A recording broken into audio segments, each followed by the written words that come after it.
10 years ago, Central Florida was rocked by 3 devastating tragedies, all unfolding within days of one another. A singer killed after her concert, a shooting at a nightclub, and a child's death at a Disney resort. It started on June 10, 2016. Christina Grimmie, a rising star, a YouTuber, and former The Voice contestant, was shot and killed after a concert at the Plaza Live in Orlando. She had just finished performing and was meeting fans, taking photos and signing autographs when a gunman opened fire. Grimmie was rushed to the hospital, but she later died from her injuries. She was just 22 years old. Grimmie's death would send shockwaves through the music industry, the YouTuber community, and her fan base. And just days later, another tragedy would unfold.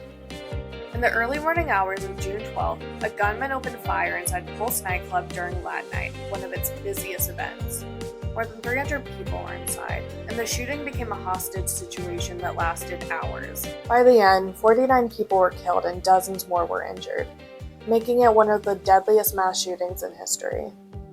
Many of the victims were part of the LGBTQ and Latino communities, and the loss was felt across Central Florida, the country, and the world.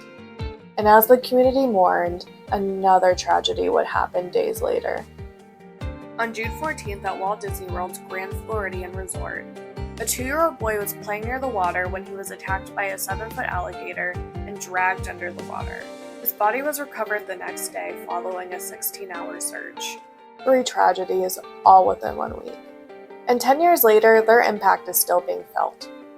The Pulse nightclub site is finally moving closer to a permanent memorial.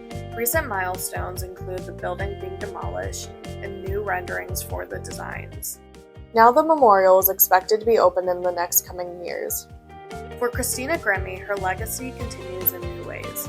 Her family's foundation is still helping families affected by gun violence, providing financial and emotional support in the immediate aftermath of tragedy. Now with the 10-year anniversary, new projects including a documentary and tribute events are help introducing her story to a whole new generation. At Disney World, the changes put in place after the alligator attack are now standard. Barriers, fencing, and clearer warning signs were put in place after the attack and remain there today, reshaping how guests interact with the natural waterways across the resort. Now a decade later, that week still remains one of the darkest chapters of Central Florida's history. But the way the community remembers, responds, and moves forward is still taking shape.